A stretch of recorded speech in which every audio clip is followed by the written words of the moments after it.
오늘도 우리 본말송에서 로마서강의 58번째 말씀 드리겠습니다. 남을 사랑하는 자는 율법을 다 이루었느니라. 오늘 첫 번째 말씀 드리도록 하겠습니다. 로마서 13장은 성도로서 예수를 믿는 우리가 어떻게 살아가야 되는가, 교회에서는 신앙생활을 어떻게 해야 되는가, 또 국가 간에 대해서도 앞에서 말씀해 주셨습니다. 이제 우리 신앙생활에서 마지막 질문을 사도 바울이 던집니다. 그것은 뭐냐면 우리는 얼마나 사랑했는가, 사랑에 대한 이야기를 합니다. 오늘 우리가 살펴볼 이 로마서 13장 8절부터 10절 말씀은 단 3절밖에 되지 않습니다. 그렇지만 이 짧은 말씀 속에 그리스도인의 삶이 무엇인지 매우 중요한 어떤 결론이 나와 있습니다. 여러분들, 우리가 예수를 믿는 사람으로서, 그리스도인으로서 우리의 삶은 어떻게 살아가야 되는가? 그 결론이 뭔지 아십니까? 그것은 이겁니다. 복음을 믿는 사람은 결국 사랑하는 사람으로 살아야 한다. 우리가 예수를 믿는다면, 그리스도인이라면, 성도라면 결국 우리의 삶은 사랑하는 거다. 이것이 13장의 결론이라는 겁니다. 우리가 아는 것처럼 로마서는 이 복음에 관한 가장 위대한 성경입니다. 그래서 1장부터 11장까지는 사도 바울이 우리가 어떻게 구원을 받았는지에 대해서 여러 가지 예를 들어서 설명을 해 주었습니다. 그리고 12장부터는 이제 바울의 질문이 달라집니다. 그렇게 해서 하나님의 은혜로 우리가 의롭다함을 얻어서 구원함을 받았다면 그 구원을 받은 우리는 어떻게 살아가야 되는가에 대해서 12장부터 쭉 설명을 계속 해주고 있습니다. 그래서 12장 1절이 이렇게 시작하지 않습니까? 너희 몸을 하나님이 기뻐하시는 거룩한 산 제물로 드려라. 구원을 받았다면 삶이 변해져야 된다는 거죠. 이게 결론입니다. 구원을 받았다며 이렇게 해서 하나님의 은혜로 예수께서 십자가 죽으심으로 우리의 죄를 다 사해 주시고 우리를 의롭다 칭해 주심으로, 그래서 우리가 구원함을 받았다면 결론은 뭐냐? 구원받은 우리는 반드시 변화되어야 된다는 겁니다. 구원받기 이전의 삶 속에서 벗어나서 구원받은 사람답게 살아가라는 것이겠죠. 그것은 뭐 여러 가지 삶을 다 말하는 겁니다. 물론 우리의 예배도 달라져야 되겠죠. 우리의 말도 변화되어야 됩니다. 예수를 믿는 사람은 일단 그 말이 변해야 되겠죠. 부정적인 말에서 긍정적인 말로 바뀌어야 됩니다. 누구를 비난하고 책망하는 것에서 그 사람을 칭찬하고 격려해주는 말로 바뀌어야 됩니다. 주일날 말씀드린 것처럼 사람을 죽이는 말이 아니라 사람을 살리는 말을 해야 할 줄로 믿습니다. 그러면은요, 여기저기서 은혜를 받아. 아니, 누군가가 나에 대해서 얘기를 했다는데 막 칭찬했다는 거. 여러분들, 이 칭찬에 대해서 한 가지 말씀드리겠습니다. 사람은 너나 할 것 없이요, 칭찬을 받으면 좋습니다. 그 칭찬은 뭐 고래도 춤추게 한다고 하지 않습니까? 칭찬도 이 기술이 필요해. 어떻게 칭찬하는 게 좋냐, 이런 겁니다. 내가 어떤 사람을 만나서 그 사람을 대놓고 칭찬을 해. 그러면 얼마나 좀 그렇겠습니까? 대놓고 칭찬을 받는데. 저도요, 이렇게 좀 누군가가 아니면 어디 가면 막 저를 막 칭찬해. 그러면 되게 남사스러워. 이게 좀 부끄럽기도 하고, 뭐 어떻게 뭐 칭찬하는데 뭐라고 대답해야 될지도 모르겠어. 그래서 이제 뭐 우리가 이게 칭찬을 받으면 할 얘기가 없으니까 뭐라고 합니까? 뭐 밥 사달라고 하는 거지 하면서 이렇게 넘어가죠. 그래서 이렇게 직접적으로 칭찬하는 것도 좋은데 더 이 칭찬의 가치를 높이 하려면 이런 겁니다. 어떤 사람을 칭찬하는데 그 사람에게 직접 하는 게 아니고 그 사람과 친한 사람이라든지 아니면 다른 사람에게 그 사람을 막 칭찬을 하는 거야. 그분이 알고 봤더니 아주 믿음도 좋으시고 인격적으로도 훌륭하시고 그렇게 좋은 일도 우리는 모르지만 많이 하셨대. 근데 그 말은요, 결국 어떻게 됩니까? 당사자에게 가는 거야. 그래서 저분이 당신에 대해서 말을 했는데 너무 말을 좋게 했다고. 그러면 그 말을 들은 당사자는 어떻게 했습니까? 자기를 칭찬해 준 사람에 대해서 더 큰 고마움을 느끼는 거죠. 그러니까 그런 식으로 가야 돼. 자꾸 그렇게 교회가 바뀌어야 됩니다. 그 반대로 가는 게 아니고 항상 칭찬하고 격려하고 하다 보면은 어느 순간 교회가 다 변해 있어.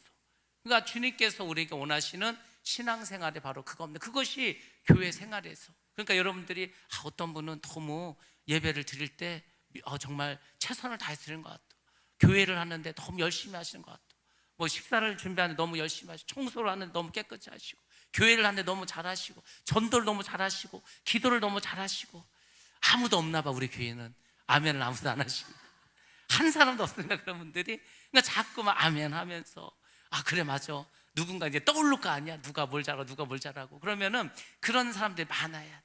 그렇게 해서 자꾸 좋은 분위기를 만들어가는 것이 하나님이 기뻐하시는 겁니다. 그 반대로 하면 누가 기뻐하겠죠?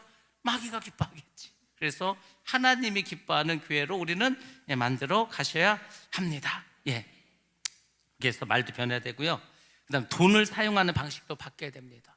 이게 돈을 쓰는 거 보면, 이게 카드 회사에서 내가 카드를 어디에 썼는가 이렇게 분석해 주지 않습니까? 그러면은 내가 술을 좋아해. 그럼 카드값에서 뭐가 많이 나오겠어? 술집에서 그런 게 많이 나오겠지. 내가 옷을 좋아해. 그럼 뭐 옷을 많이 샀겠죠. 먹는 걸 좋아해. 식당에서 그런 게 많겠지. 그렇게 해서 돈 쓰는 게 다 나옵니다. 근데요, 내가 믿음이 좋고 은혜를 받으면 별로 그렇게 돈 쓸 일이 없어. 돈 쓰는 거는 교회 헌금하는 거하고 성도들 만나서 밥 사주는 거하고 뭐 이거밖에 없어. 별로 돈 쓰고 싶은 것도 없어. 그래서 돈 쓰는 것도 자꾸 바뀌어야 되는 겁니다. 사람을 대하는 태도도 바뀌어야 되겠죠. 내가 은혜를 받고 이제 천국 갈 사람인데, 천국 백성인데 다른 사람을 대할 때 어떻게 대해야 되겠습니까? 웃는 얼굴로 대해야 되겠죠. 웃는 얼굴로, 밝은 얼굴로, 기쁜 얼굴로, 그렇게 하는 것이 중요합니다. 그리고 가정생활과 교회생활도 달라져야 합니다. 그 예수를 믿는데도 집에서 맨날 싸워. 그러면은 그게 무슨 뭐 덕이 되겠습니까? 그 가족들이, 야 내가 교회를 가고 싶어도 네가 하는 거 보니까 내가 도저히 교회 못 가겠다, 이러면 전도가 되겠습니까? 그러니까 어쨌거나 우리는 영혼을 구원하기 위해서 할 수 없어. 져주는 수밖에 없어. 그냥 내가 희생하는 수밖에 없어. 그렇게 해야 됩니다. 한 영혼을 구하는 게 그렇게 중요하다며. 제가 오늘 고등학교 친구들이 있습니다. 1학년 때 친구들인데 되게 친했어. 그래서 이제 1년에 몇 번씩 이렇게 뭐 1년에 몇 번 아니고 1년에 한 번 정도 만나고 가끔씩 이렇게 연락을 해. 근데 이제 제가 이제 할아버지가 됐으니까 이제 알리는 거예요. 이제 3주가 지났는데 그동안 뭐 그랬더니 난리가 났죠. 뭐 할아버지 됐다니까 막. 그러면서 이제 제가 그 얘기를 했어. 사실 할아버지는 됐는데, 야 이게 할아버지 되는 게 쉬운 일이 아니야. 막 애가 아파가지고 막 엄청 고생하고 성도들이 막 열심히 기도하고 막 해가지고 그래도 이제 겨우겨우 어떻게 하나님의 은혜로 이렇게 건강해져서 이제 집에 와서 있고 막 이렇게 얘기를 막 했습니다. 그런 얘기를 하면서 그런 얘기를 했어. 야 이게 한 사람이 태어나는 게 이렇게 중요하고 힘든 일이구나. 그럼 여러분들, 한 사람이, 한 아기가 태어나서 자라는 게 이렇게 힘들고 또 어떻게 보면 복된 일인데, 한 영혼이 구원함을 받아서 천국 백성이 되고 거듭난다는 것은 얼마나 대단한 일입니까? 그렇지 않아요? 한 가정에 아기가 태어나면 얼마나 큰 기쁨이 됩니까? 근데 하나님 보실 때는요, 다른 게 아니고 한 영혼이, 지옥 갈 영혼이 천국 가도록 이제 막 복음을 받아들이고 하나님 백성이 됐어. 그때 하나님 얼마나 기뻐하실까? 그런 생각이 들더라고요.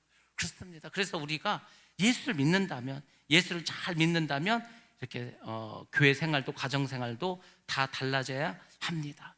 오늘 본문 말씀에 보면 사도 바울은 그 모든 그리스도의 삶을 이제 한 단어로 압축을 합니다.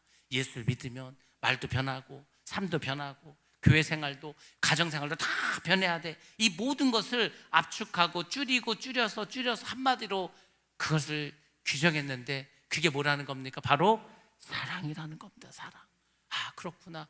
결국 신앙생활이 무엇이냐 묻는다면 사랑이구나. 그렇습니다. 그래서 기독교를 사랑의 종교라고 하는 거예요. 결론은 사랑으로 끝난다는 겁니다. 근데 여기서 우리가 좀 한 가지 조심해야 될 것이 있죠. 그게 뭐냐면 성경이 말하는 사랑이 무엇이냐는 거죠. 우리는 사랑하면은 주로 이제 남녀 간의 사랑을 많이 생각을 하겠죠. 부모와 자녀 간의 사랑, 친구 간의 사랑, 여러 가지 사랑에 대해서 생각을 할 겁니다. 근데 성경에서 말하는 사랑은 우리가 일반적으로 알고 있는 사랑과는 좀 다른 면이 있습니다. 우리는 사랑하면은 단순히 감정적인 걸 말해. 사랑하는 마음. 이 사랑하는 마음이 얼마나 좋습니까?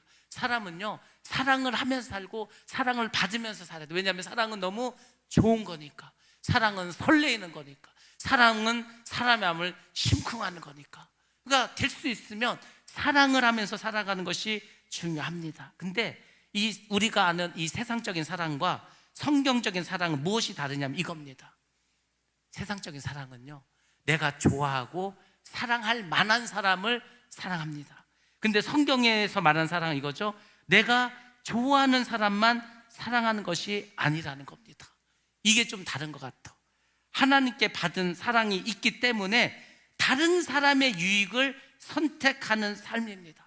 그러니까 세상적인 사랑은요, 다 나의 유익이야. 내가 누구를 사랑함으로 내가 좋은 거야, 내가 행복한 거, 이게 세상적인 사랑이고, 성경에서 말하는 사랑은요, 내가 그 사람 별로 좋아하지도 않아. 어떻게 보면 그 사람 나의 원수야, 나의 대척점에 서 있어. 그럼에도 불구하고 좋아하는 사람이 아니지만 사랑하는 겁니다.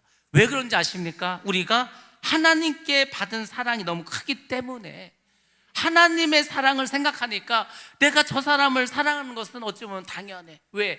하나님은요, 정말 원수같이 말도 안 듣고 마귀의 자식인 나를 사랑하셔서 구원해 주시지 않았습니까? 그걸 생각하셔야 돼. 우리가 은혜를 받았다는 것은 다른 걸 말하는 게 아닙니다. 십자가에서 예수님이 나를 위해서 죽으셨다, 나를 위해서 부활하시고 나에게 영생을 주셨다는 것을 확실하게 믿고 깨달아지면 그것이 은혜를 받은 겁니다. 그 은혜를 받은 사람은요, 누구든지 다 사랑할 수 있어. 왜? 내가 하나님께 지은 죄는 너무나 크거든요. 너무나 많거든. 나는 진짜 하나님께 수백 수천 데나리온의 그런 빚을 졌어. 다른 사람이 나한테 빚진 거는 아무것도 아니야, 별거 아니야, 아무것도 아니라니까. 정말 그렇게 깨달아지면 우리는 누구든지 다 사랑할 수 있습니다. 그래서 사랑은, 특별히 성경적인 사랑은 항상 나의 희생을 전제해야 됩니다. 왜? 다른 사람을 유익하게 해야 되기 때문에. 그래서 오늘 우리는 세 가지를 한번 깊이 생각해 보려고 합니다. 도대체 사랑이 뭔지, 어떻게 사랑하라는 건지, 이런 거에 대해서 세 가지로 말씀드리도록 하겠습니다. 첫째는 우리는 사랑에 비친 사람이라는 것이고요. 두 번째는 사랑은 모든 계명을 하나로 묶는 것이다. 그리고 세 번째는 사랑은 이웃에게 악을 행하지 않는다. 그리고 마지막으로 우리 삶 속에서 이 사랑을 어떻게 실천할 것인가. 사랑은 실천하지 않으면 아무 의미가 없습니다. 행함이 없는 사랑은 죽은 사랑이에요. 믿음만 행함이 중요한 게 아니고요, 사랑도 행하지 않으면 아무것도 아니라는 겁니다. 자, 먼저 첫 번째로 우리는 사랑의 빚을 지고 살아가는 사람이라는 것을 먼저 여러분들 깨달으셔야 됩니다. 그것이 오늘 본문 말씀 8절 말씀입니다. 본문 8절에 보면 재미있는 표현이 나오죠. 사랑의 빚이라는 말이 나옵니다. 우리가 빚을 졌다고 할 때는요, 누구에게 신세를 졌든지 돈을 껐든지 이런 걸 생각을 하겠죠. 이 빚지다는 말이 헬라어로는 오페일로라는 단어를 씁니다. 오페일로. 이 오페일로가 무슨 말이냐면 말 그대로 빚을 지다는 거예요. 누구에게 하여튼 빚을 졌어. 근데 어떤 또 의미를 갖고 있냐면 마땅히 해야 될 책임이 있다는 거죠. 우리가 빚을 지면 마땅히 어떻게 되는 거예요? 빚을 갚아야 되겠죠. 그러니까 빚을 졌다는 것은 반드시 마땅히 빚을 갚아야 될 그런 책임을 가지고 있다는 겁니다. 그래서 사도 바울이 말하는 사랑은 단순히 기분이 좋으면 사랑을 하고, 기분이 별로 안 좋으면 사랑을 안 하는 이런 선택사항이 아니라 반드시 해야 될 책임이고 의무라는 겁니다. 그리스도인에게 사랑은 반드시 우리가 해야 될 책임이고 의무라는 거죠. 내가 하기 싫으면 안 하는 게 아니라는 겁니다. 왜 그러냐면 우리가 먼저 사랑을 받았기 때문입니다. 자, 우리 성경 말씀 보겠습니다. 요한일서 4장 19절 말씀입니다. 한번 봅니다. 시작. 우리가 사랑함은 그가 먼저 우리를 사랑하셨습니다. 아멘. 아멘. 결론적으로 말하지 않았어요. 우리가 누군가를, 다른 사람을 사랑해야 돼. 그 이유는 뭐냐면 우리가 먼저 하나님께 사랑을 받았기 때문이라는 겁니다. 하나님께서 먼저 우리를 사랑한 거지 우리가 먼저 하나님을 사랑한 것이 아니라는 겁니다. 우리가 하나님을 찾기 전에 하나님께서 먼저 우리를 찾아주셨고, 우리가 회개하기 전에 예수님께서 먼저 십자가에서 죽으셨다는 겁니다. 우리는 때로 이렇게 생각하죠. 우리가 하나님을 사랑하고, 우리가 하나님께 회개하고, 우리가 하나님을 위해서 어떤 일을 감당했기 때문에, 그래서 하나님께서 우리를 좀 보시기에 좋아서 예수님은 이제 십자가에서 죽게 해서 우리를 구원하시지 않았을까, 이렇게 생각하는데 절대 그렇지 않습니다. 그래서 이 로마서 5장 8절에서 사도 바울이 분명하고 확실하게 말하지 않습니까? 우리가 아직 죄인 되었을 때 그리스도께서 우리를 위하여 죽으심으로 하나님께서 우리에게 대한 자기의 사랑을 확증하셨느니라. 그렇습니다. 우리가 괜찮은 사람이라서, 우리가 주님 앞에 뭘 회개했기 때문에, 우리가 하나님을 사랑해서 하나님께서 우리를 위해서 죽으신 게 아니라는 것, 예수를 죽인 게 아니라는 겁니다. 여전히 우리는 죄인이고 여전히 우리는 지옥 갈 사람인데 그때에 이미 하나님 우리를 사랑하셨다는 거죠. 이것이 바로 복음이라는 겁니다. 그 복음에는, 우리가 구원받는 데 있어서는 예수님께서 십자가 지시는 그 안에는 우리의 의가 전혀 하나도 없다는 거예요. 그래서 전적인 하나님의 은혜라는 겁니다. 우리가 뭘 잘해서 천국 가는 거면은요, 착한 사람들 다 천국 가야지. 근데 그게 아니라 착해도 못 갑니다. 돈이 많아도 안 돼, 헌금 많이 해도 안 돼, 다 안 돼, 아무것도 안 돼. 오직 하나님의 은혜, 하나님께서 우리를 사랑하신 그 하나님의 크신 사랑, 이것으로 우리가 구원받는 거지 우리의 행함으로 받는 것은 아니라는 겁니다. 그래서 그렇구나, 우리는 다 빚을 지고 있구나, 이걸 먼저 생각하셔야 됩니다. 두 번째로, 사랑의 빚은 평생 갚아도 끝나지 않는다는 겁니다. 우리가 알듯이 빚이라는 게요, 열심히 갚으면 나중에 다 갚아지게 됩니다. 빚이 없어져 버리죠. 빚을 다 갚으면 얼마나 기쁘고 행복하고 그 사슬에서, 그 묶임에서 벗어난 것 같은 기쁨을 얻습니까? 근데 사랑의 빚은 다르다는 겁니다. 이게 문제야. 내가 도대체 얼마나 누구를 사랑하고 주님을 사랑하면 이 빚을 다 갚을 수 있을까? 그런 게 아니라는 겁니다. 사랑의 빚은 갚으면 갚을수록 더 갚아야 될 빚이라는 거예요. 그래서 정말 은혜 받은 사람은요, 삶이 어떻게 바뀐지 아십니까? 희생을 해, 남을 위해서 살아. 그래서 끝나는 게 아니야. 1, 2년 하다 끝나는 게 아니라고. 그거 가만히 보면은요, 어떤 사람이 있는데 정말 다른 사람을 위해서 열심히 사랑을 행해, 열심히 도와줘. 근데 그게 시간이 가면 갈수록 더 강도가 세지는 거야, 더 많아지는 거야. 그런 겁니다. 우리가 어떤 사람을 회개하는 걸 보면은요, 행위로 지은 죄만 회개를 해, 잘못한 것에 대해서만 회개를 해. 근데 믿음이 많아지면은요, 자기가 생각으로 지은 죄도 회개합니다. 자기가 사랑을 행하지 않은 것도 회개합니다. 내가 복음 오늘 전하지 못한 것도 회개합니다. 내가 오늘 생각 속에서 누구를 미워한 것도 회개합니다. 점점 깊어지지 않습니까? 사랑의 빚이 그렇다는 거예요. 내가 이 사랑의 빚을 갚기 위해서 누군가를 위해서 열심히 희생했는데 가면 갈수록 그 강도가 강해진다는 것, 그것이 사랑의 빚의 특징이라는 겁니다. 왜 그렇습니까? 왜 사랑의 빚은 갚아도 갚아지는 것이 아니라 더 그것이 커질 수밖에 없습니까? 그것은 우리가 하나님께 받은 사랑이 너무 크기 때문입니다. 이런 것 같아. 내가 하나님의 사랑에 대해서 한 1 정도를 깨달아서 1, 그러면 나도 그 1만큼 누군가를 사랑합니다. 근데 내가 믿음이 좋아지고 점점 주님에 대해서 알아가게 돼. 그러니까 나중에는 이게 하나님이 나를 사랑한 게 이게 지금 내가 생각하는 거 이상이었구나. 내가 누군가를 사랑을 하는데 처음에는 그 사람 잘 몰랐어. 모르지만 사랑했어. 모름에도 불구하고 사랑할 마음이 생겼어. 그래서 열심히 사랑을 했어. 근데 사랑을 하다 보니까 그 전에 알지 못한 것을 새롭게 깨닫게 됐어. 이 사람이 이런 사람이었구나. 내가 물론 이 사람을 사랑했지만 내가 사랑하는 것 이상으로 이 사람은 더 좋은 사람이었구나. 그걸 깨닫게 되면 어떻게 되겠습니까? 그 사람을 더 많이 사랑하지 않겠습니까? 주님에 대한 사랑이 그렇다는 거예요. 여러분들이, 제가 그랬잖아요, 우리의 믿음이 결국 뭐냐면 하나님을 더 많이 알아가는 거예요. 예수님에 대해서 더 많이 알아가는 거예요. 성령에 대해서 더 많이 알아가는 거예요. 그러면 우리의 믿음이 그만큼 더 커집니다. 근데 뭘 알아가냐면은 그분의 사랑을 알아가는 거예요. 하나님이 나를 정말로 이렇게 사랑했구나.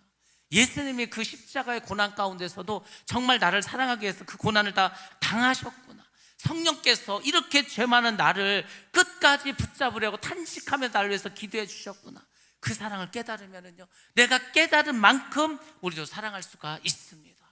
그래서 사랑의 빚은 갈수록 더 커질 수밖에 없는 거예요. 왜? 내가 더 믿음을 살고 더 은혜를 받고 하나님의 사랑을 받으면 받을수록 나의 사랑의 빚은 그만큼 더 많아지는 겁니다. 빚이 많아진다고 힘든 게 아니에요. 여러분들, 사랑의 빚이 많아지는 것은 그만큼 더 나에게 은혜가 많아졌다는 겁니다. 그런 것이 복이지 않습니까? 하늘의 복, 하나님 말씀하신 복은요, 그런 기복주의에서 말하는 세상에서 잘 먹고 잘 사는 이런 복만을 말하는 게 아니고, 진정한 복은 하나님을 알아감으로써, 그분의 사랑을 깨달음으로써 나도 그분과 닮아가는 것, 그분이 나에게 사랑을 베풀어듯이 나도 다른 사람을 자꾸 더 많이 사랑하는 것, 그것이 정말 참된 은혜이고 축복인 줄 믿습니다. 그거지 않겠습니까? 그러니까 그렇게 변해가는 것, 그렇게 우리의 삶이 사랑으로 자꾸 바뀌어가는 것, 그것이 바로 사도 바울이 오늘 우리에게 말하는 것. 남을 사랑하는 자는 율법을 다 이루었느니라. 그렇게 되는 겁니다. 그러니까 사랑하는 것이 하나님의 법을 다 이루어 간다는 것, 이것을 깨달아야 삶의 변화가 있다는 겁니다. 우리가 십자가를 제대로 알게 되면 이런 마음이 생깁니다. 주님, 제가 받은 사랑이 너무 큽니다. 잘 모르겠으면은요, 예수님의 그 고난에 대한 영화 있지 않습니까? 영화 뭐였죠? 지저스 크라이스트, 패션 오브 크라이스트. 예, 그 보면은요, 장난 아니에요. 그걸 찍을 때 실제로 누구죠? 그 주인공이요, 정말로 많은 부상을 당했습니다. 그게 아무리 영화라고 하더라도 막 채찍에 맞고요, 장난 아니라니까. 우리는 막 예수님 십자가인 줄만 생각하죠. 예수님 채찍에 맞았다는 거 그냥 글씨로 맞죠. 그 영화에 보면은 처음에 로마 이제 그 군인들이 뭐 막대기 같은 걸 막 때려 예수님을. 뭐 그러면은요, 이렇게 막 이렇게 자국이 남는 거예요. 회초리를 맞으면 이게 쫙쫙 이렇게 금이 가지 않습니까? 근데 그거 갖고 부족하니까 그 채찍을 바꾸는 거예요. 우리가 아는 것처럼 막 쇠도 막 달려 있고 짐승의 뼈가 있는 막 그런 걸로 막 때려. 그래서 딱 치고서 확 잡아당기면 살점이 떨어져 나온다. 여러분, 이 살점이 떨어져 가는 건 어마어마한 고통이지 않습니까? 막 미치지. 예수님은 그 채찍을 맞았어. 피가 막 그냥 막 낭자하게 되죠. 그 상황에서 그 무거운 십자가를 치는 거예요. 십자가를 치고 가다가 넘어지면 또 때리고 또 때리고, 십자가에 매달리는데 십자가가 또 넘어져가지고 그냥 이거는 뭐 감당할 수 없겠죠. 근데 그런 고통을 예수님이 나를 위해서 당하셨던, 이게 바라만 봐도 그 사랑이 느껴지잖아요. 나 같으면은 다른 사람을 위해서 내가 저런 고통을 당할 수 있을까? 그걸 보면서 그냥 깨닫는 거죠. 정말로 멜 깁슨이 그거를 연기했죠. 그러니까 그걸 보면서 우리가 깨닫는 거예요. 어떻게 저렇게 누군가를 위해서 희생할 수 있을까? 그러니까 우리의 믿음은 그 주님을 알면 알수록, 하나님의 사랑을 알면 알수록 깊어질 수밖에 없습니다. 그러니까 제가 주님께 받은 사랑이 너무나 큽니다. 이건 은혜 받은 사람이고요.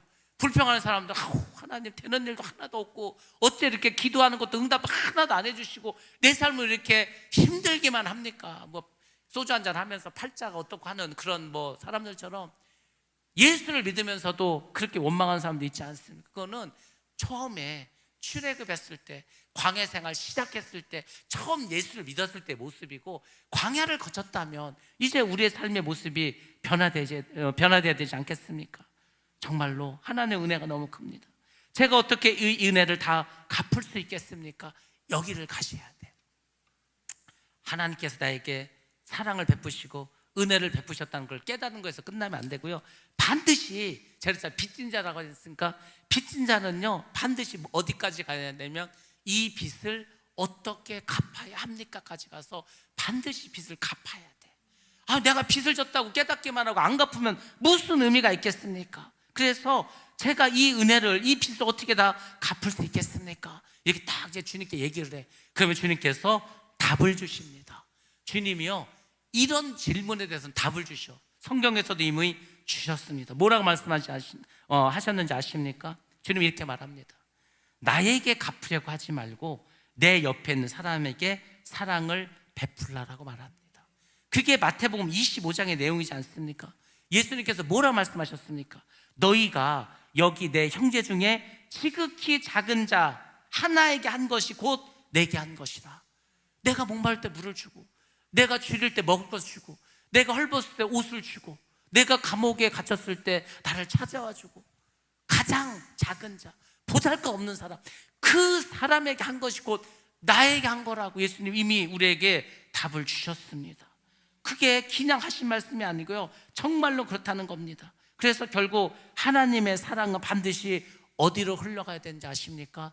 이웃 사랑으로 흘러가야 되는 거예요. 우리는 막 하나님을 사랑한다 해서 교회만 열심히 나가지고 하나님을 찬양하고 헌금 많이 하고 예배 빠지지 않고 막 교회를 열심히 하고 이것이 하나님의 사랑을 갚는 길이라고 생각하는데 그게 아니고 예수님은 나를 사랑한다면 네 옆에 있는 네 이웃을 사랑하라는 겁니다. 그것이 십자가고 그것이 복음이고 그것이 율법의 완성이라는 겁니다. 근데 그것이 지금 안 되니까 문제지 않습니까? 교인들끼리 성도들끼리 싸우고 있고 그것은 결코 하나님의 사랑을 이루는 것이 아니라는 겁니다. 세 번째로 사랑의 빛을 기억하면 사람을 대한 태도가 달라진다는 겁니다. 우리에게 인간관계가 어려워지는 이유가 있습니다. 가면 갈수록 교회들마다 계속해서 이루어지는 게 뭔지 아십니까? 성도들끼리 다투, 서로 사랑하지 않아, 문제가 자꾸 많아져. 목사님을 찾아와. 그래서 이제 자기들끼리 싸워. 자기들끼리 열심히 싸우고 원망은 목사님에게 하는 거죠. 그런 게 많아. 그렇잖아요. 자식들이 막 지들끼리 싸워. 언니가 어떻고 동생이 어떻고 지들끼리 싸우고 엄마한테 와서는 뭐 서로 이제 뭐 언니가 어떻게 했고 동생이 어떻게 막 하지 않습니까? 똑같아. 우리 성도들도 다 우리가 그런 모습이에요. 근데 여러분들 어릴 때는 그래도 된다니까요. 믿음이 약할 땐 그래도 돼. 근데 좀 성숙하다면은 거기에서 이제 좀 우리가 벗어날 수 있어야 된다는 겁니다. 우리는 자꾸 이렇게 생각합니다. 저 사람이 나에게 무엇을 해줬는가? 남편은 이렇게 생각하죠. 야, 내가 결혼해갖고 우리 아내가 나한테 둘이 뭘 해줬지? 이렇게 생각해. 원망하는 거죠. 아내도 마찬가지입니다. 아이고 저기 결혼해갖고 나한테 무슨 선물을 제대로 해줬나, 호강을 시켜줬나 원망하죠. 자식들은 또 그러죠. 우리 부모님 나한테 뭘 해줬어? 누구는 뭐 좋은 차 끌고 다니고 뭐 집도 사준다고 하는데 부모가 우리 부모 나한테 해준 게 뭐 있어? 다 그렇게 하죠. 부모도 자식에게 그렇게 말할 수 있습니다. 여러분들 결국은 저 사람이 나에게 뭘 해줬는가를 생각하면은요 전부 다 원망과 불평만 옵니다. 그렇게 되어 있어. 근데 여러분 이게 교회에서도 그렇다는 겁니다. 야, 내가 교회를 위해서 얼마나 봉사를 많이 했는데, 나는 저 사람을 위해서 얼마나 잘해줬는데 왜 저 사람 나한테 이렇게 하지? 이러면 이제 문제가 생기는 거죠. 그러면 관계에 이제 문제가 생깁니다. 이렇게 되면 인간관계가 결국 어떻게 되냐면 거래가 되는 겁니다. 하나님은 우리에게 서로 사랑할 새 계명을 주노니 서로 사랑하라. 내가 너희를 사랑한 것처럼 너희도 서로 사랑하라. 이렇게 말씀하지 않았습니까? 근데 성도들은 거래로 바뀌었어.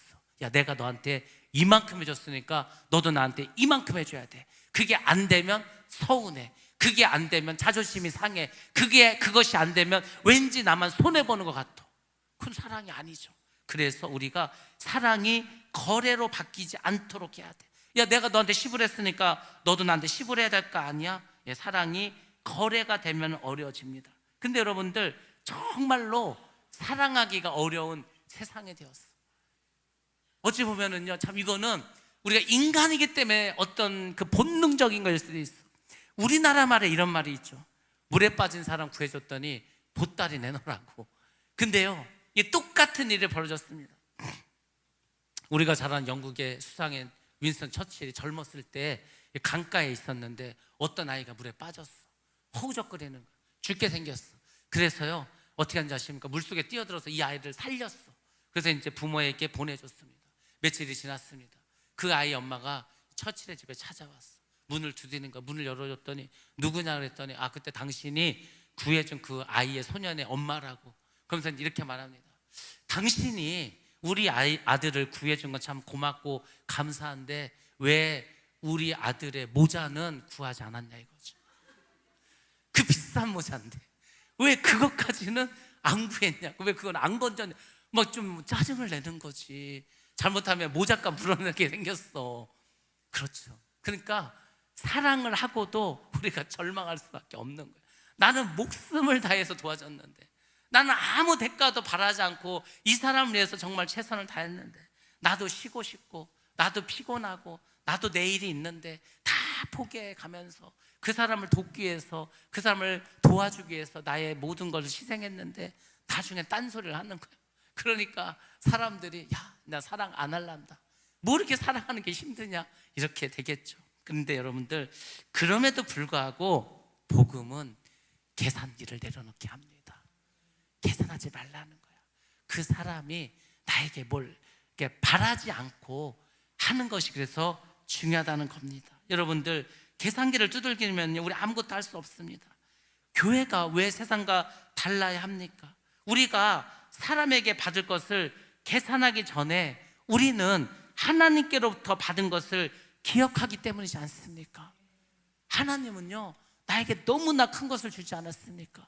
나를 구원해 주셨는데, 지옥 갈 나를 구원해서 천국 가서 살게 해주셨는데, 근데 나는 그 다른 사람에게 무엇을 못 해주겠습니까? 이것을 기억하는, 이것이 바로 복음이지 않습니까? 그래서 우리는 십자가 앞에서 계산기를 멈춰야 됩니다. 내가 얼마나 했느냐가 아니라 내가 얼마나 큰 사랑을 받았느냐, 주님께, 이것을 우리는 생각해야 할 줄로 믿습니다. 물론 교회 안에서도 사랑의 빚을 갚아야 합니다. 근데 여러분들, 교회는 완벽한 사람들이 모이는 것이 아닙니다. 불완전하고 믿음도 없고 여전히 그 어떤 본능대로 살고 못된 습성도 가지고 있고 그런 사람들이 다 모여있는 것이 교회지 않습니까? 만약에 교회를 시험 보고 들어왔어, 성경도 시험 보고 인격도 시험 보고 그 사람의 어떤 믿음의 경지도 다 시험을 보고 만약에 성도를 뽑는다면 누가 교회에 들어올 수 있겠습니까? 아무도 교회 못 들어오지. 교회는요, 오히려 세상적으로 보잘것없고 못나고 어디 가서 대접받지 못하고 연약하고 부족한 사람들이 훨씬 더 많지 않습니까? 잘난 사람은 세상에 다가 있습니다. 진짜 그렇습니다. 아니 뭐 저도 딸이 있고 이제 관연한 딸들이 있어서 시집을 보내야 되는데 뭐 잘난 놈들은 다 세상에 있어. 교회에 없어. 뭐 좀 결혼시키려도 잘난 놈들은 교회를 안 와. 세상에서 놀지. 그렇지 않습니까? 뭐 현실적으로 그렇잖아. 그러니까 교회는요, 어디든지 다 노처녀가 많어. 시집을 못 가. 왜? 뭐 결혼할 상대가 없어. 다 불신자고. 그렇죠. 그게 교회의 현실입니다. 부족한 사람들, 연약한 사람들, 불완전한 사람들 훨씬 많죠. 어찌 보면 구원받은 죄인들이 모이는 것이 교회지 않습니까? 그래서 교회 안에는 여전히 실수가 많습니다. 말 때문에 서로 상처도 많이 주고 받습니다. 오해도 많이 생깁니다. 서운함도 많이 생겨. 이게 참 웃기고 재밌는 게 뭐냐면 이런 겁니다.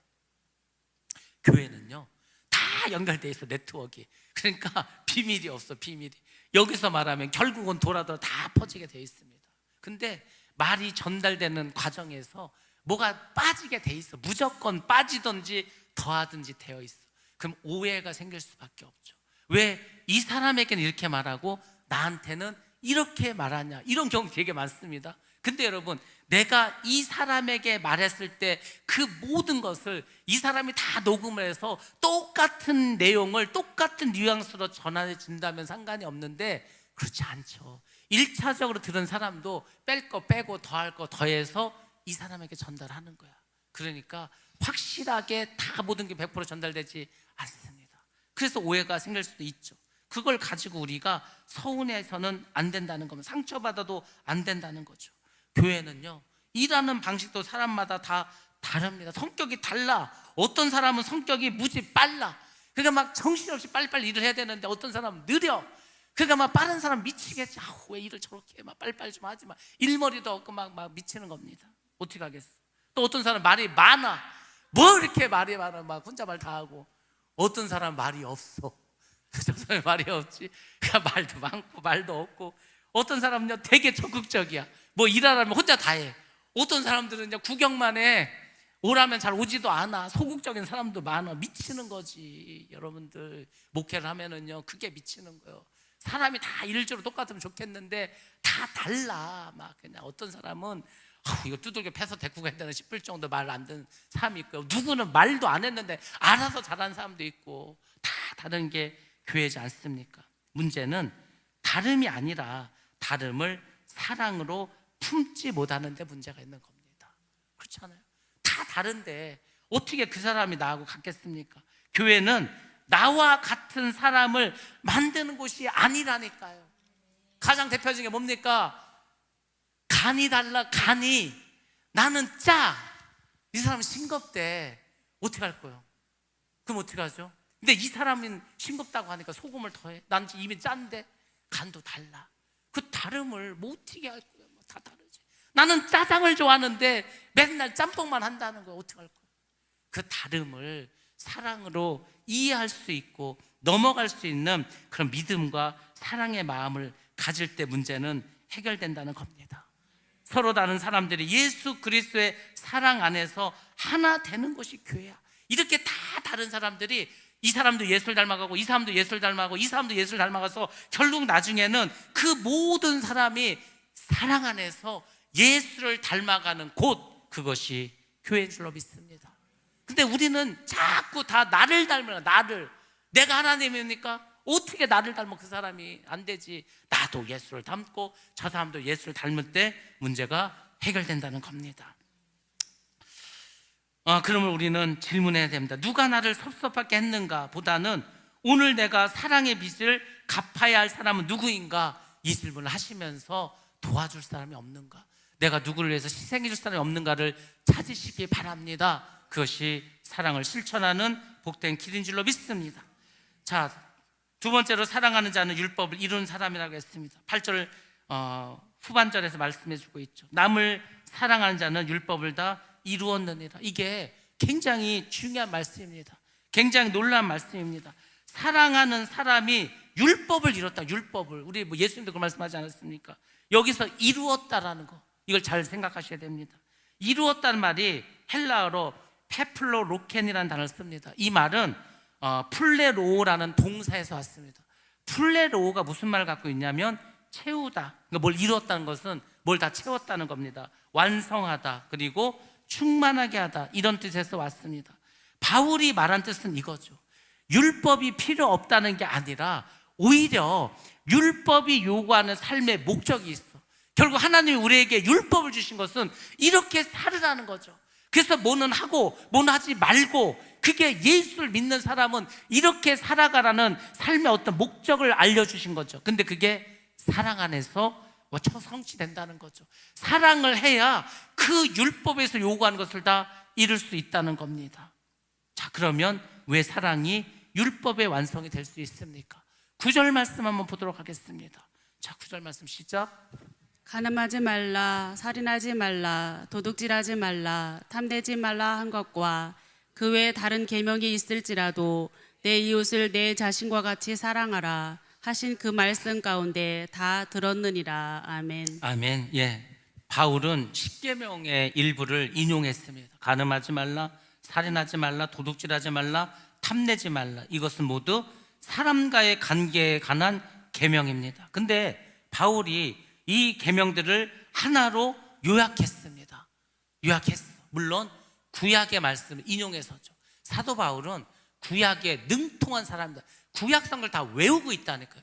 유대인들은요, 더군다나 바리새인 정도 되면은 성경을 다 외워버린다는 거예요. 어릴 때부터 달달달달. 그래서 이 말씀을 레위기서 말씀을 통해서 정리하고 완성합니다. 자, 레위기 19장 18절 말씀 봅니다. 시작.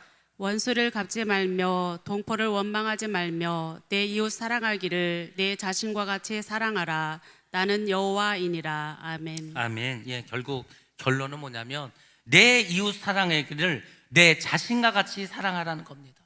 예수님도 똑같은 말씀을 하지 않았습니까? 마태복음 22장에 보면 한 율법사가 예수님 찾아서 물어봅니다. 뭐라고 물어봅니까?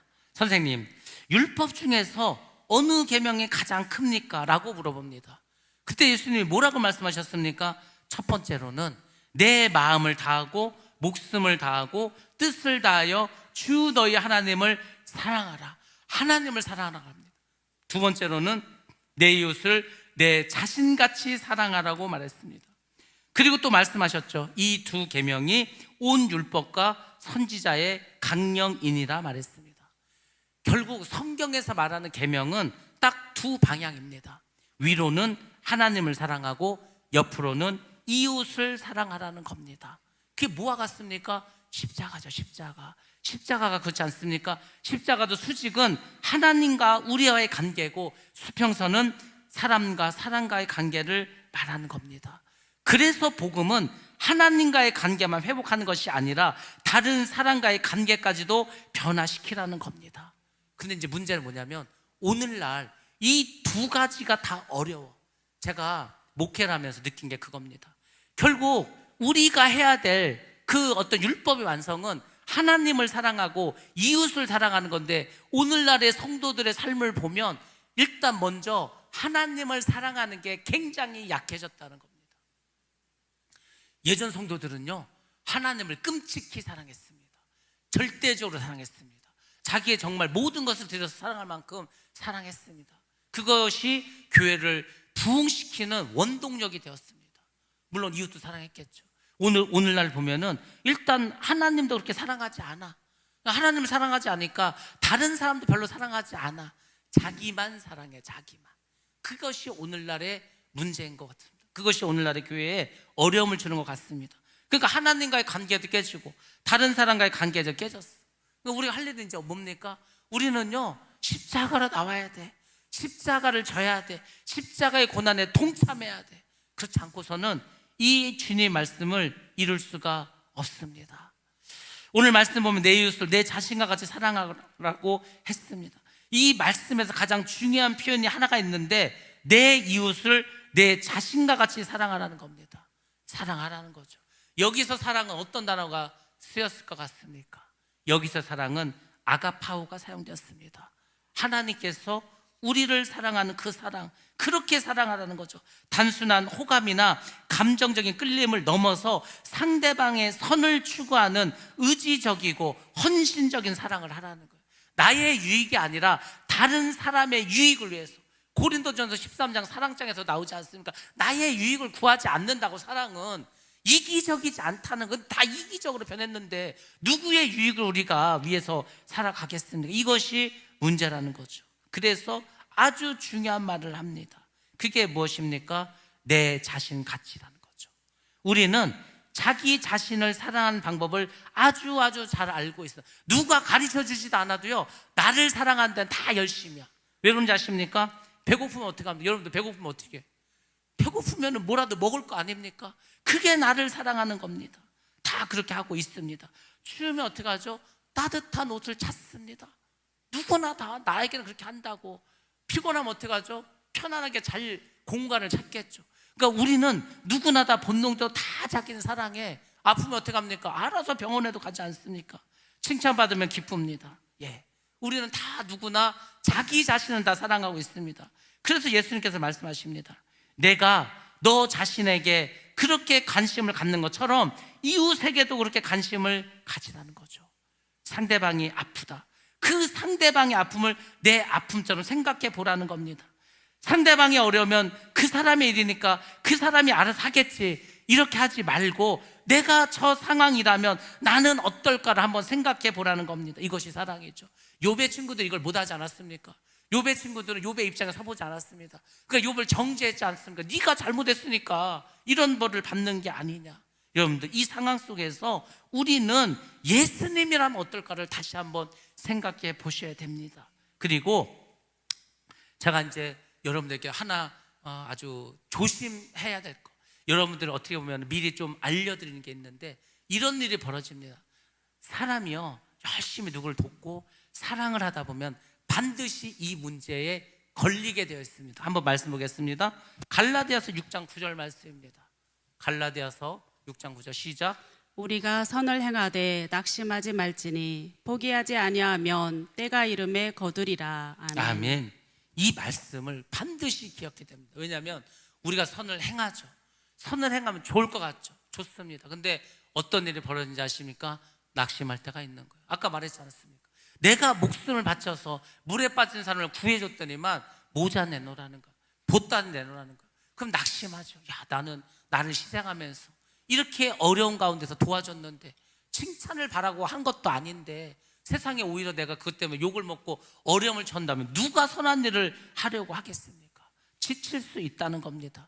혼자라 생각할 수도 있습니다. 근데 낙심하지 않으면 때가 이름에 결국은 이르게 될 줄로 믿습니다. 하나님은 이런 사람들을 다 모으고 모아서 합력하여 선을 이루십니다. 그래서 여러분들, 선을 행하되 낙심하지 마시고 더 주님을 바라보시고 더 힘을 내셔서 결국은 하나님의 일을 이루시기 바랍니다. 힘들지만 그렇게 하는 거예요. 그렇게 하면 합력하여 하나님이 선을 이루어 주십니다.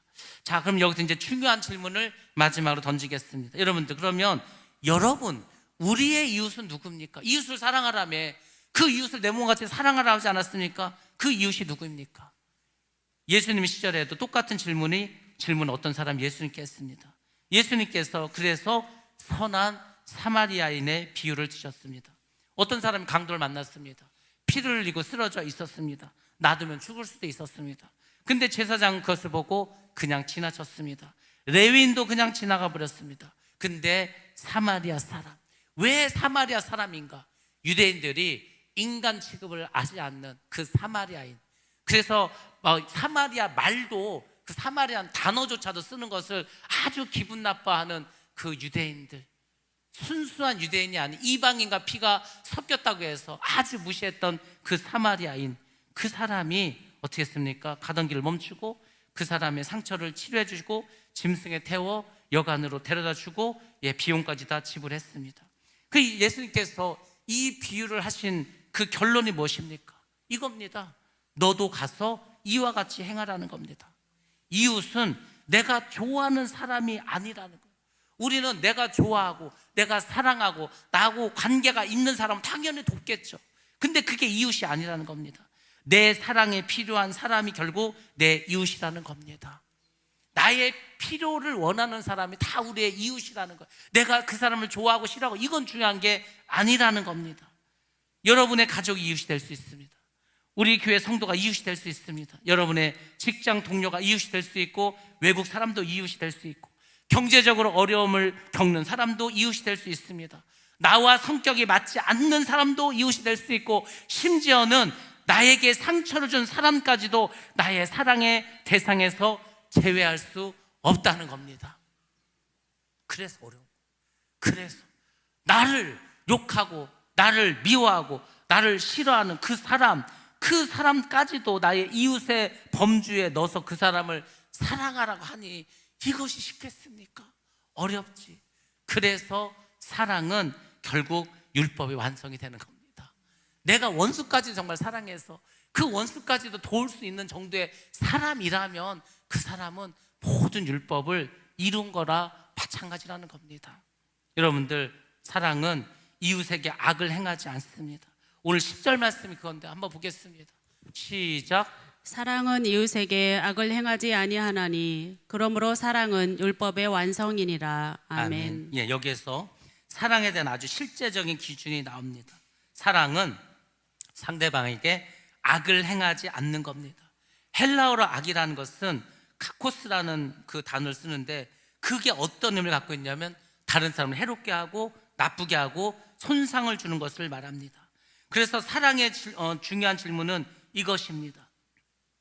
내가 저 사람을 사랑하는가, 저 사람을 사랑하지 않는가는 이것이죠. 내 행동이 상대방에게 유익이 되는가, 해로운가. 내가 저 사람이 어떤 일을 해서 그 사람이 유익이 되면 그건 사랑을 한 거고요, 그 사람에게 해로움을 줬다면 그것은 악을 행한 것입니다. 그래서 먼저 우리는 말로 악을 행하지 말아야 된다는 겁니다. 우리가 뭐 다른 사람한테 해로움을 준다는 게 꼭 신체적으로 경제적으로 어떤 그 사람의 피해를 주는 것뿐만이 아니고 가장 흔하고 많은 것은 말을 통해서 그 사람에게 악을 행하는 것입니다. 험담하는 것도 사랑이 아닙니다. 확인되지 않은 말을 옮기는 것도 사랑이 아닙니다. 제가 오늘 우리 유튜브 같은 거 아니면 카톡에 보면은 막 여러 가지 막 오지 않습니까? 저는요 이거 볼 때마다 이 사람도 이거 누가 작정해서 고소하면 다 걸릴 텐데 확인되지도 않은 가짜 뉴스를 마치 그런 것처럼 막 그냥 유튜브로 올리고 막 사진 찍어 올리고 하는데 절대로 그래서는 안 됩니다. 그거는요 범죄 행위입니다. 우리는 막 너무 쉽게 하지 않습니까? 아니 내가 잘 알지도 못하고 내가 이 사람 얘기도 들어보지 않고 저 사람 얘기도 들어보지 않고 한쪽 이야기만 듣고서 이야기를 하면은요 그것은 가짜 뉴스를 내가 잘못 전한 수가 있습니다. 굉장히 조심해야 될 것입니다. 교회에서 반드시 조심해야 될 것이 바로 그런 일이라는 겁니다. 상대방의 실수를 여러 사람에게 퍼뜨리는 것도 사랑이 아닙니다. 특히 교회에서 조심해야 될 것이 있습니다. 그것은 뭐냐면 기도 제목이라는 거예요. 기도 제목. 우리가 기도 제목을 말하죠. 그 기도 제목이 좋은 걸로 기도 제목 냅니까? 아니죠. 그래서 어떤 거는 정말 전교인들이 같이 합심해서 기도해 줄 것이 있어. 근데 어떤 건 너무 사적인 거라서 그냥 기도하는 분들만 공유하고 기도해달라는 것도 있어. 그것도 어찌 보면은 전부 다 비밀이 될 수 있고 사생활의 이야기 될 수 있겠죠. 근데 그런 기도의 제목을 다른 사람에게 말한다. 이것도 결국은 사랑이 아니라는 겁니다. 사랑은 사람의 허물을 즐기지 않는 겁니다. 다른 사람의 잘못과 다른 사람의 아픔을 쉽게 말하는 것도 사랑이 아니라는 겁니다. 그게 내일이라면 그렇게만 떠벌면서 할 수 있겠습니까? 그래서 베드로전서 4장 8절에서는 우리에게 이렇게 말씀해주고 있습니다. 같이 봅니다. 시작. 무엇보다도 뜨겁게 서로 사랑할지니 사랑은 허다한 죄를 덮느니라. 아멘. 어떻게 사랑하라 합니까? 뜨겁게 사랑하라는 거예요. 그렇게 뜨겁게 사랑하면 허다한 죄를 다 덮어줄 수 있다는 겁니다. 여기서 덮는다는 것은 죄를 묵인하라는 것이 아닙니다. 잘못이 있으면 바로 잡으라는 겁니다. 사람을 살리기 위해서 바로 잡는 것이 허다한 죄를 덮는 것이라는 겁니다. 마지막으로 사랑과 진리는 서로 반대되지 않습니다. 우리가 사랑하는 데 있어서 균형이 있어야 되는데 그것이 무엇인지 아십니까? 어떤 사람은 사랑을 이렇게 생각합니다. 야, 사랑하면 무조건 다 이해해 줘야 되는 거 아니야? 사랑하면 잘못을 말하면 안 되는 거 아니야? 근데 성경은 그렇게 말하지 않습니다. 성경적인 사랑은 죄를 죄라고 말하지 않는 것이 아닙니다. 잘못한 것이 있으면 잘못이라고 말해줘야 된다니까요. 고린도전서 말씀 보겠습니다. 고린도전서 13장 6절 말씀 봅니다. 시작. 불의를 기뻐하지 아니하며 진리와 함께 기뻐하고. 아멘. 아멘. 무엇이? 사랑은 불의를 기뻐하지 않습니다. 진리와 함께 기뻐합니다. 사랑은 잘못된 불의에 대해서는 결코 그냥 넘어가지 않습니다. 진정한 사랑은 진리를 포기하지 않습니다. 자녀가 잘못된 길로 가고 있는데 어떤 부모가 사랑하니까 네 마음대로 해라, 이런 사랑이 어디가 있겠습니까? 성도가 잘못된 죄의 길로 빠져 있는데 아무 말도 하지 않는 것은 사랑하는 것이 아닙니다. 그래서 성경적인 사랑에는 반드시 두 가지가 함께 가야 되는데 그것은 바로 진리와 은혜라는 겁니다. 진리 없는 사랑은 방임이 될 수 있습니다. 그냥 냅두는 거지. 다 냅두는 것이 됩니다. 사랑 없는 진리는 사람을 찌르는 칼이 될 수도 있습니다. 자녀가 마음대로 하는데 놔두면 그게 사랑입니까? 그렇지 않습니다. 그래서 예수님은 은혜와 진리가 충만하셨다고 말해주고 있습니다. 우리도 그렇게 해야 됩니다. 옳은 말을 하되 사랑으로 하시라는 거죠. 사랑의 마음을 가지고 옳은 말을 할 때 그것이 진정한 사랑이 될 줄로 믿습니다. 여러분들, 사랑은 실천이 중요하다고 했습니다. 반드시 행함이 필요하다고 했습니다. 사랑을 행할 때 그 사랑에 진정한 의미가 있는 것입니다. 그러므로 서로 사랑하시기 바랍니다. 서로 이해하시기 바랍니다. 서로 품어주시기 바랍니다. 하나님 앞에 서면은요, 아무것도 아닙니다. 우리가 정말로 큰일이 벌어지면요, 지금 우리가 죽겠다고 생각하는 그것들 아무것도 아닙니다. 정말 아무것도 아닙니다. 아무것도 아닌 거에 내 마음을 뺏기고 마음에 상처 입지 받으시고 진정한 사랑을 통해서 서로 위해주고 아껴주고 그렇게 믿음으로 나아가시기 바랍니다. 그럴 때 우리 하늘성교회는 사랑의 교회가 되고 정말 하나님 기뻐하는 교회 되고 많은 사람의 본이 되는 교회가 될 줄로 믿습니다. 그런 복된 교회가 되시기를 주의 이름으로 축원합니다.